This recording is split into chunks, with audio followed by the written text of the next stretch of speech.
नमस्कार विद्यार्थियों, कक्षा 12 की पुस्तक हिंदी अनिवार्य पीयूष प्रवाह है, जिसका अध्याय हम पढ़ रहे थे मानस का हंस। लेखक है अमृतलाल नागर। हमने लेखक परिचय हमने पढ़ा, पाठ परिचय हमने पढ़ लिया और हम पढ़ रहे थे पाठ आगे। ठीक है।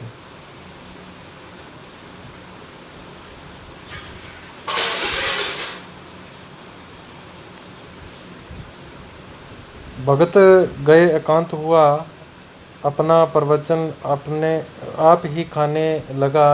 हे राम जी, मैंने सब कुछ किया और कर रहा हूँ। वेद पुराण शास्त्र और संतों की वाणी में आपको पाने के लिए जो जो साधन बतलाए गए हैं वह सब मैं बड़ी ललक के साथ करता हूँ।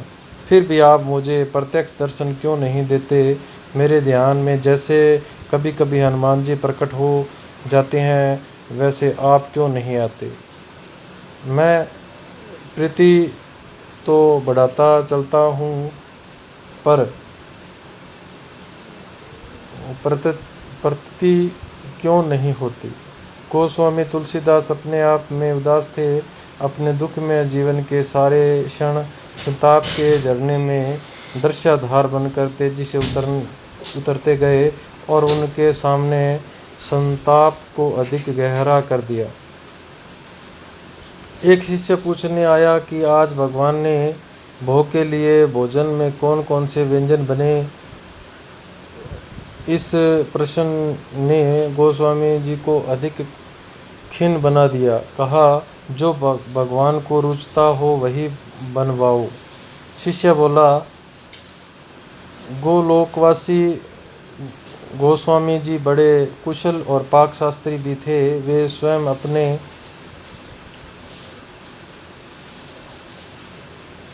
हाथ से नाना प्रकार के व्यंजन भगवान के लिए तैयार करते थे। उन्होंने निश्चय किया, निश्चय ही अपनी स्वाद शक्ति, प्रभु की स्वाद शक्ति बना ली होगी।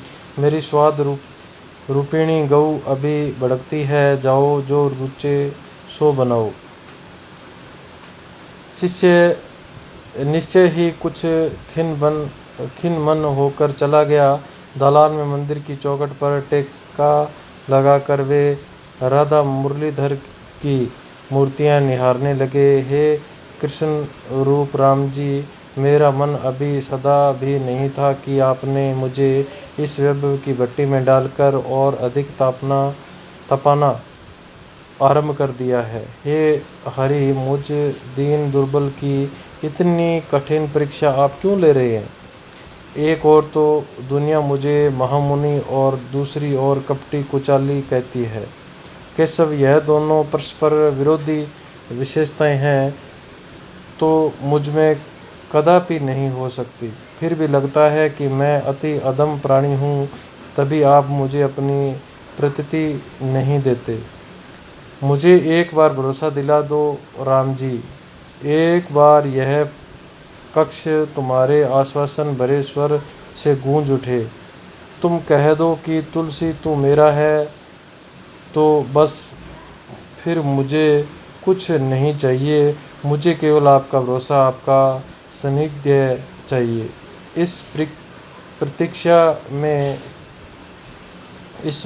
इस प्रतीक्षा में कि भगवान अब अवश्य बोलेंगे, बोले बाबू गोस्वामी जी युगल मूर्ति की ओर टकटकी लगाकर भिखारी जैसी दीन मुद्रा में देखने लगे। विक्रमपुर से राजा भगत पधारे हैं। नाम सुनते ही तुलसीदास का उदास भाव तिरोहित हो गया। प्रसन्न और उत्साहित होकर बोले, कहाँ है राजा? कहकर वे मंदिर वाले दालान से बाहर आए और आंगन पार करते हुए फाटक की ओर तेजी से बढ़ चले। दहली की चौखट पर पैर रखते ही उत्साह ठिठक गया। राजा तो सामने थे ही और रत्नावली भी थी। तो हुआ क्या बच्चों, गोस्वामी तुलसीदास जी कि जो ये प्रतीक्षा थी कि भगवान मेरे सामने आके और मुझे भरोसा दिलाए कि तू मेरा है, और मुझे उन्होंने कहा कि और मुझे कुछ नहीं चाहिए। एक बार ईश्वर और श्री राम प्रत्यक्ष सामने आकर वो अगर कह दें कि सब कुछ है जो तू मेरा है, और ठीक है, तो इसके बाद में एक जो शिष्य आके बोला कि विक्रमपुर के राजा भगत यहाँ पधारे हैं, और उन्होंने सुना तो तुलसीदास उदास और भाव से बोले ठीक है बुलाओ। और जब सामने जाते हैं तो दहली की चौखट पर जब पहला पैर रखते ही सामने कौन नजर आता है? राजा के साथ कौन? रत्नावली, ठीक है, जो उनकी क्या थी? पत्नी थी।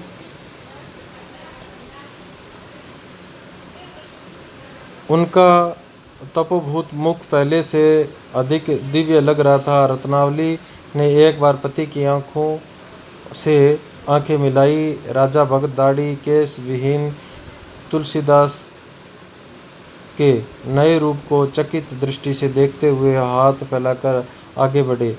अरे भैया, तुम तो एकदम बदल गए। परंतु तुलसीदास का उत्साह अब ठंडा पड़ चुका था।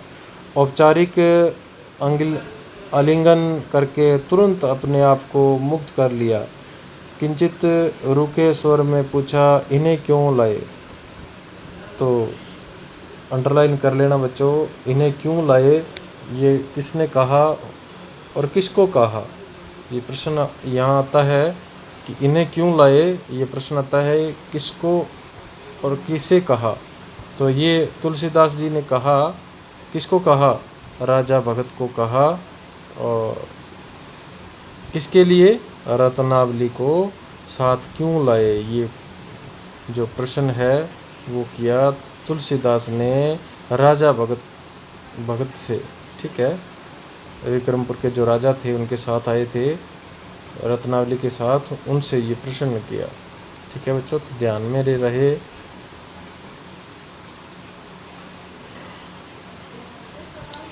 रत्नावली तब तक तेजी से आगे बढ़कर उनके पैर में गिर चुकी थी। तुलसीदास ने अपने पैरों पर रत्नावली की उंगलियों का स्पर्श अनुभव किया।